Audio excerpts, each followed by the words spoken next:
Boche gold and diamonds. Buy now pay later. കണയത്തെ കോറി വിഷയത്തിൽ പ്രദേശവാസികളുടെ ആരോപണത്തെ തള്ളി കൗൺസിലർ സിനി മനോജ്. ക്വാറിക്ക് അനുമതി നൽകുന്നത് നഗരസഭാ കൗൺസിലറോ അല്ല.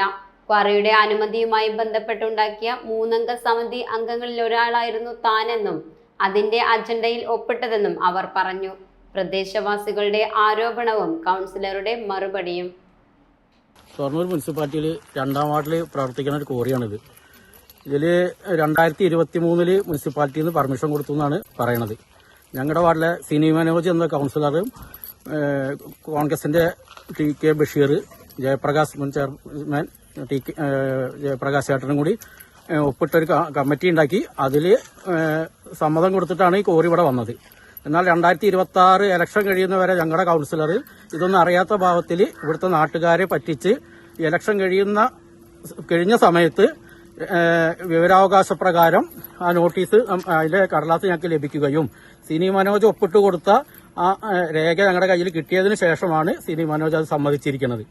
ഞങ്ങൾ ഗ്രൂപ്പിലെല്ലാം കൂടി ഇതിനെ എതിർക്കുന്നവരെ ഗ്രൂപ്പിൽ നിന്ന് ഒഴിവാക്കുന്ന ഒരു പ്രവണതയാണ് വാർഡ് കൗൺസിലറായ സിനി മനോജ് ചെയ്തിരിക്കുന്നത്. ഈ നാട്ടിൽ ജീവിക്കുന്ന ഇതിന്റെ അടുത്ത് ജീവിക്കുന്ന ജനങ്ങൾക്കൊക്കെ ബുദ്ധിമുട്ടായ ഈ ഇത് കോറി അതിന് ആർക്കും പ്രശ്നമില്ല എന്ന് കാട്ടിക്കൊണ്ടാണ് അതിൽ സിനി മനോജ് ഒപ്പിട്ടിരിക്കുന്നത്. ഇവിടുത്തെ 100-200ഓളം പേരുടെ ഒപ്പ് വാങ്ങി ആ കടലാസ് ഒപ്പ് കൊടുത്ത കടലാസ് എവിടെയെന്ന് ചോദിക്കുമ്പോൾ അതിന് ഒരു മറുപടിയും തരാതെ ഇവിടുത്തെ ജനങ്ങളെ പറ്റിക്കുകയാണ് ഇവിടുത്തെ കൗൺസിലറും മുനിസിപ്പാലിറ്റിയും പഴയ മുനിസിപ്പാലിറ്റി കഴിഞ്ഞ പ്രാവശ്യം തെരഞ്ഞെടുത്ത മുനിസിപ്പാലിറ്റിയും ചെയ്തിരിക്കുന്നത്. ഇതിന് തക്കതായ ഒരു മറുപടി ഞങ്ങൾക്ക് ജനിച്ച നാട്ടിൽ ജീവിക്കാനുള്ള അവകാശം ഉണ്ടാവണമെന്ന് എല്ലാവരോടും ഞങ്ങൾ അഭ്യർത്ഥിക്കുകയാണ്. അവനാന്റെ മണ്ണിൽ അതിൽ ഇനി വിൽക്കാനും ആൾക്കാർ നിൽക്കുകയാണ്. അതുകൊണ്ട് അതിന് ഞങ്ങൾക്ക് നമ്മുടെ നാട്ടിൽ തന്നെ ജീവിക്കാനുള്ളൊരു അവസരം ഉണ്ടാക്കി തരണമെന്ന് അഭ്യർത്ഥിക്കുകയാണ്. സത്യം പറഞ്ഞാൽ ഈ ഒരു കോറി പ്രവർത്തിക്കുന്നത് നഗരസഭയുടെ അനുമതി മൂലമല്ല, കൌൺസിൽ അനുമതി മൂലമല്ല. എന്നാൽ നഗരസഭയുടെ ലൈസൻസ് ഹൈക്കോടതിയുടെ നിർദ്ദേശപ്രകാരം നഗരസഭയുടെ ലൈസൻസിലാണ് അത് പ്രവർത്തിക്കുന്നത്. പക്ഷേ അത് ഒരു ഹൈക്കോടതി നിർദ്ദേശപ്രകാരമാണ്. അപ്പോൾ തീർച്ചയായിട്ടും ഹൈക്കോടതി നിർദ്ദേശപ്രകാരമുള്ള ഒരു കോറിയുടെ പ്രവർത്തനം തടയുന്നതിൽ കൗൺസിലർ എന്ന നിലയിൽ ഒരുപാട് പരിമിതികളുണ്ട്. അപ്പോൾ ഇതിനു വേണ്ടി ഈ ഒരു കോറിയുടെ പ്രവർത്തനം തടയുന്നതിന് വേണ്ടി നിരവധിയായിട്ടുള്ള പേപ്പർ വർക്കുകൾ ഒരു കൗൺസിലർ എന്ന രീതിയിൽ ഞാൻ ഇടപെടൽ നടത്തിക്കൊണ്ടിരിക്കുന്നുണ്ട്. അപ്പോ ഇതൊന്നും അറിയാതെ ഒരു ഉപസമിതി, ഒരു കൗൺസിൽ തന്നെ നിർദ്ദേശിച്ച ഒരു ഉപസമിതിയിൽ വാർഡ് കൗൺസിലർ സൈൻ ചെയ്തു എന്നുള്ള ഒരു ആരോപണം ഉന്നയിച്ചതായിട്ട് കണ്ടു. സ്വാഭാവികമായും എന്റെ വാർഡത്തെ ഒരു കോറിയോ എന്തെങ്കിലും ബന്ധപ്പെട്ട ഏതെങ്കിലും ഒരു നിർമ്മാണ പ്രവർത്തനങ്ങളോ അല്ലെങ്കിൽ ഒരു സ്വയം സംരംഭമായിട്ടുള്ള ഒരു പ്രവർത്തനങ്ങൾ വന്നിട്ടുണ്ട്, ഒരു അപേക്ഷ വന്നിട്ടുണ്ടെങ്കിൽ ആ വാർഡിലത്തെ കൗൺസിലറായിട്ട് ഒരു സമിതി രൂപീകരിക്കല് ഒരു സാധാരണ ആയിട്ടുള്ള ഒരു കാര്യമാണ്. അപ്പൊ അത്തരത്തിലൊരു കാര്യം നടന്നിട്ടുണ്ട്.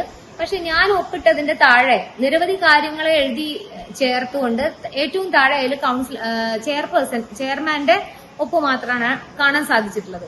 അപ്പോ ഈ ഒരു റിപ്പോർട്ട് അവിടെ നിൽക്കട്ടെ. നഗരസഭയുടെ കഴിഞ്ഞ സമിതിയാണ് ഇതിന് അനുവാദം കൊടുത്തതെന്നും ഈ വ്യക്തി പറയുന്നുണ്ട്. നഗരസഭയുടെ കഴിഞ്ഞ കൗൺസിൽ അനുവാദം കൊടുത്തിട്ടുണ്ടെങ്കിൽ തന്നെ ഈ ഭരണസമിതിക്ക് ജനങ്ങളോടൊപ്പം നിന്ന് ഈ കോറി ജനങ്ങൾക്ക് ബുദ്ധിമുട്ടുണ്ടാക്കുന്നുണ്ട്.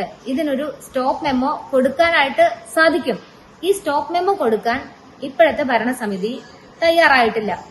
അപ്പോൾ ഒരു വാർഡ് കൗൺസിലർ എന്ന നിലയ്ക്ക് എനിക്ക് പറയാൻ സാധിക്കുന്നത് ആക്ഷൻ കൗൺസിൽ ഇതിനെ നിർത്തലാക്കുന്നതിനായി ഹൈക്കോടതിയുടെ പെർമിഷൻ മൂലം പ്രവർത്തിക്കുന്ന ഈ ഒരു കോറിയുടെ പ്രവർത്തനം നിർത്തിവെക്കുന്നതിനായി നഗരസഭയുമായി സഹകരിച്ചുകൊണ്ട് നഗരസഭയുടെ ഭാഗത്തു നിന്നും MLAയും MP ഒക്കെ സമീപിച്ചുകൊണ്ട് ഈ ഒരു കോറിയുടെ പ്രവർത്തനം നിർത്താനായിട്ട് ശ്രമിക്കണം എന്നുള്ളതും കൂടിയാണ് ഈ ഒരു ആക്ഷൻ കൗൺസിലിന്റെ രക്ഷാധികാരി എന്നുള്ള രീതിയിൽ എനിക്ക് പറയാനുള്ളത്.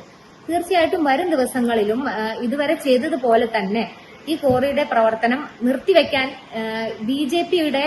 BJP പാർട്ടി പറയുന്ന രീതിയിൽ പാർട്ടിയോടൊപ്പം ചേർന്ന് BJP ഒരിക്കലും ഈ ഒരു കോറിക്ക് അനുകൂലമായിട്ടുള്ള ഒരു നിലപാടും 2ാം വാർഡിൽ സ്വീകരിച്ചിട്ടില്ല.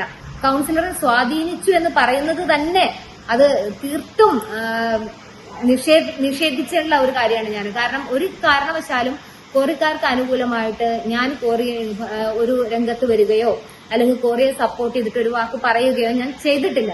അവിടെ തീർച്ചയായും ജനങ്ങളെ മുൻനിർത്തി ഒരുപാട് ജനങ്ങളെ അണിനിരത്തിക്കൊണ്ട് ഈ ഒരു കോറിയുടെ പ്രവർത്തനത്തെ തടയുന്നതിന് ആവശ്യമായിട്ടുള്ള സമര പദ്ധതികളുമായും പേപ്പർ വർക്കുകളുമായും മുന്നോട്ട് പോകും എന്നാണ് എനിക്ക് ഈ കാര്യത്തിൽ പറയാനുള്ളത്.